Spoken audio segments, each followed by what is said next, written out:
Sir most of the patients అడిగేది ఏంటంటే English మెడిసిన్‌లో ఆ మెడిసిన్ వాడినంత వరకు ఎరెక్టైల్ డిస్‌ఫంక్షన్ గాని, లేదంటే అంగం గట్టిపడడం గాని, లావుగా అవ్వడం గాని ఇలాంటివి వాడినంత వరకే పనిచేస్తున్నాయంట. ఎప్పుడైతే మందులు మానేస్తున్నారో మళ్ళీ తిరిగి యథాస్థితికి వచ్చేస్తున్నాయంట. యునానీలో పర్మనెంట్ సొల్యూషన్ దొరుకుద్దా? యునానీలో పర్మనెంట్ సొల్యూషన్ దొరుకుతుంది. యునానీలో శాశ్వత నివారణ, కంప్లీట్ క్యూర్ అవుతుంది. బ్లడ్ సర్క్యులేషన్ మంచిగా అవుతుంది, అంగం గట్టిగా పడుతుంది, ఎరెక్షన్ క్వాలిటీ ఇంప్రూవ్ అవుతుంది, సెమినల్ ఫ్లూయిడ్ ఇంక్రీజ్ అవుతుంది.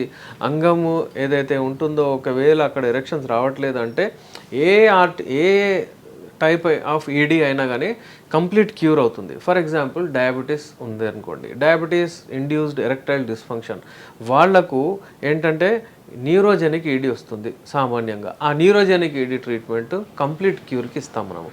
అలాగే వాస్కులార్ ఈడీ ఉంటుంది, అంటే బ్లడ్ వెజల్స్లో ఏదైనా అబ్స్ట్రక్షన్స్ ఉండి బ్లడ్ అక్కడ పోవట్లేదంటే వాస్కులార్ ఈడీ ట్రీట్మెంట్ చేస్తాం. ఇది కంప్లీట్ క్యూర్. ఇంగ్లీష్ మెడిసిన్స్తో tadalafil, avanafil, sildenafil temporary treatment ఉంటుంది. అప్పటిదప్పుడు ఎరెక్షన్ వస్తుంది, మళ్ళీ పోతుంది. ఆ రోజైన హీరో, తర్వాత జీరో. మన మెడిసిన్స్ వాడితే కంప్లీట్ క్యూర్, మళ్ళీ ఎరెక్షన్స్ అవి నేచురలీ వస్తాయి. ఎందుకంటే మన heart health, kidneys, all vital organs హెల్త్ని మనం ఇంప్రూవ్ చేస్తాం కాబట్టి. Thank you.